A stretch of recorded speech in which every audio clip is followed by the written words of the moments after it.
Hey there, how's it going? Today we will be looking at how to correctly thread the Dive Xtras strap. Now, Dive Xtras uses this strap, which is essentially just made of nylon webbing for various applications. The main purpose, as you can see here, is to hold the tail unit, the tube, and the nose cone and bind them together strongly as one assembly. The same strap is used on the BlackTip Tech, the BlackTip Travel, as well as the CUDA X and the CUDA X Tech. But Dive Xtras also uses the same strap for its camera mount. So it's the same strap, just a little shorter. And for the Tech, for the BlackTip Tech, the same strap is used for the carrying handle, which slips over the tube. The BlackTip Travel, which is the model we have on the bench today, doesn't really need a carrying handle, neither does the CUDA X, because these are shorter bodies and you just lift them up and hold them vertically. But the Travel, the Tech, the BlackTip Tech as well as the BlackTip Exploration, these are longer bodies and therefore you need the universal carrying strap to carry them horizontally. You can't carry them vertically, it's uncomfortable. So the strap is therefore an important part of the Dive Xtras sort of universe, if you like, because it's used in many different places. So the strap needs to be threaded properly, right?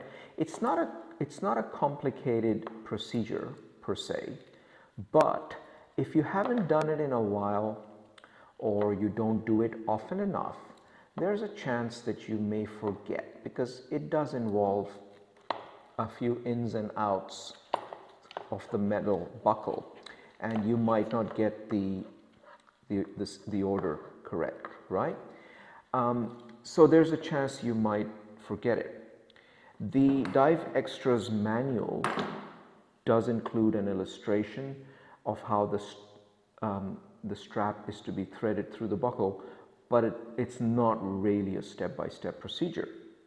In fact, we at XR Scuba, we've had on occasion calls from divers on dive boats where they have opened the strap to change the batteries for the next dive, and they just can't get the strap back together. You know, sometimes you just lock out.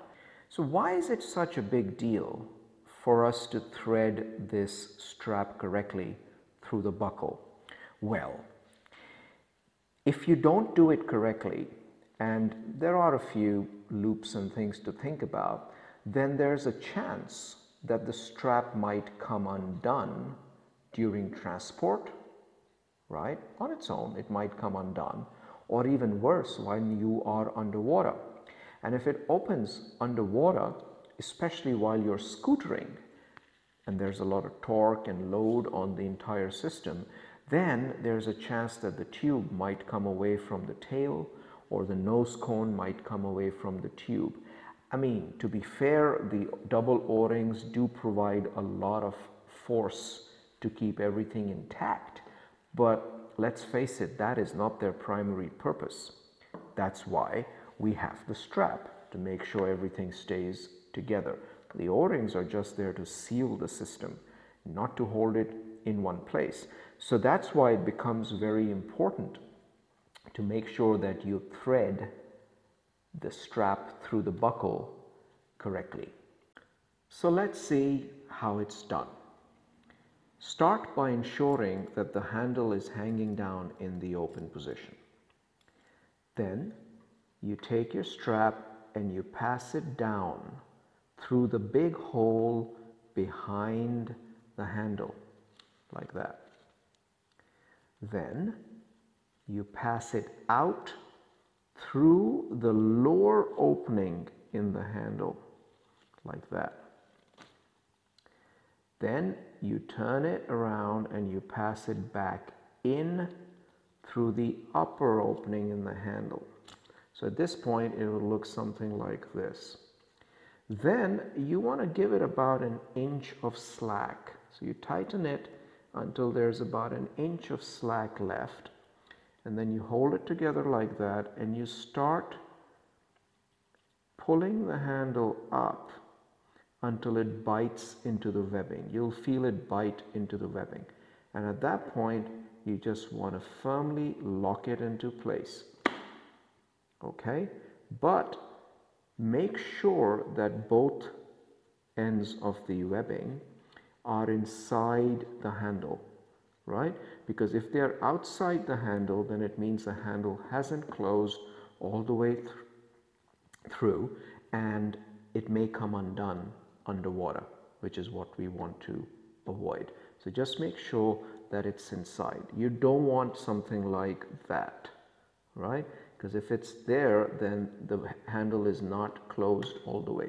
You want to make sure the webbing is inside, and then it's nice and tight. Okay? It is a good idea to periodically inspect the entire strap assembly for wear and tear, right? So you want to start by looking at the webbing itself, making sure there are no cuts or nicks or abrasions, but you also want to look at the metal buckle, its assembly, where it connects to the webbing. The idea is there should be no damage which may cause the strap to come apart or break underwater. If you do need to replace the strap for any reason, XR Scuba carries the original Dive Xtras strap replacement kit. This includes the buckle, the strap, as well as the dowels. These are stainless steel dowels which go over here to connect the strap to the tail assembly. In fact, you might consider putting a couple of these in your Saver Dive kit, because if they manage to get loose on the boat, you might not be able to go diving until you've replaced them. So maybe put a couple in your Saver Dive kit. Okay. Thanks you again for watching the video, and if you have any questions or comments, we would love to hear from you. Thank you.